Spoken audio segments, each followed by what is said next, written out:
As educators, you can make a significant contribution to the development of children's social and emotional skills and their mental health and well-being. The relationships between educators and children are central to social and emotional learning and development. However, being an educator of young children is very complex and can sometimes be challenging. Ongoing professional development and support can help. Educators who feel confident they have the knowledge and experience to foster children's social and emotional skills are better placed to make curriculum decisions that support children's learning and development and ultimately their mental health. And one of the key elements of engaging around professional learning is to think about reflective practice, and how that operates within each service is very different. What we do around our professional learning is help educators to build their knowledge around mental health and well-being, so around children's social skills, their emotional skills and their sense of self. Once educators have been involved in professional learning, it's important for them to reflect on their current practices. So those things that they're doing really well, to build their strengths and to continue with those, requires that time and effort to be able to set aside to think about what's happening within the early childhood service. Children's interests do change, so talking to the families and talking to the children is really important to find out, how their needs have changed. I think the day you feel as though you know everything you need to know is the day you should leave the job, because you can never know everything you need to know when your job is something as rich and complex as working with children and working with families. I think in the areas of social and emotional learning, that sometimes children's behaviours in those areas can really test us. It can really push educators to the limit. So I think there needs to be a lot of support for educators. We want children to acknowledge their feelings and find constructive ways to express them. I would say exactly the same thing about educators. Early childhood educators work in a dynamic environment.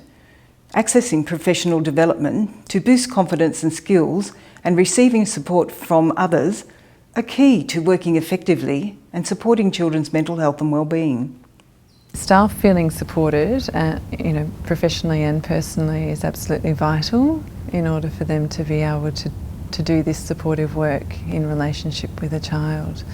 It's very important that early educators look after themselves, in their personal lives, and are feeling like they're, loved and nurtured and so forth.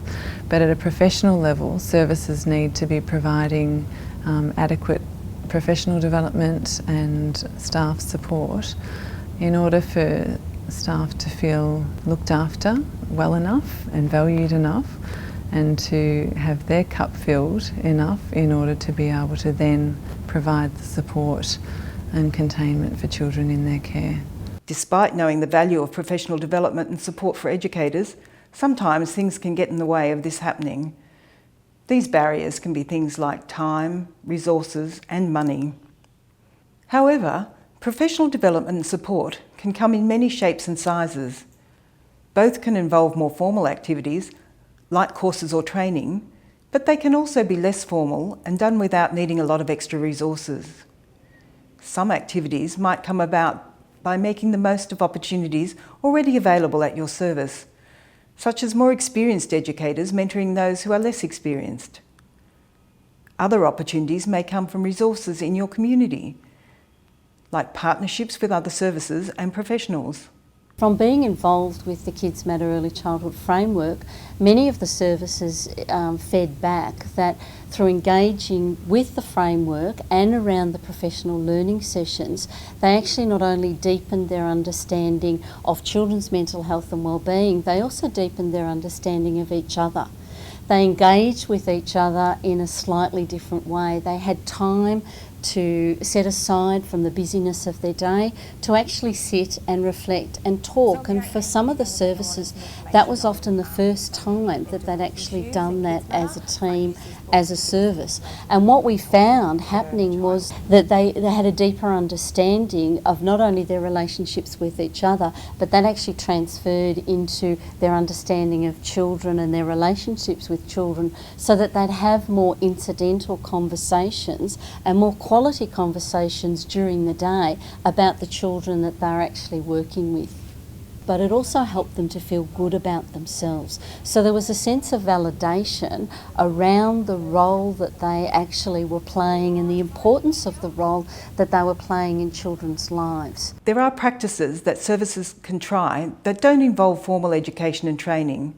Some of these things might be already happening at your service as part of implementing the Early Years Learning Framework and your Quality Improvement Plan. This could be taking time for reflective practice, reviewing and talking about the Early Years Learning Framework and your practice as a team, doing a stocktake of the resources your service already has and can use for professional development and support. Resources can be the things like books, kits, or even people who have knowledge and experience in a particular area. It can be really useful to think about how you're already using these resources to support your team and what additional resources you may need. Reflective practice is a key element around the Kids Matter Early Childhood Framework. From professional learning through to implementation, through to a range of strategies that educators can use, we encourage educators to reflect on what they're currently doing and what changes that they'd like to see. We know that reflective practice is also a high priority for both the Early Years Learning Framework and the National Quality Standard, and we like to see this linked together. The final thing that's really important for educators to be able to do, or to be, I suppose, is to be self-aware, to appreciate their own strengths, to appreciate what challenges them, what they find hard, and to work in a culture where it's okay to be challenged, it's okay to take reasonable risks and to fail. In other words, to a learning culture where the idea is that everybody is a learner, a culture where educators are supported to learn more, and where they're valued for what they can contribute today. Support for educators is essential to help you make a significant contribution to children's social and emotional learning and development and their mental health.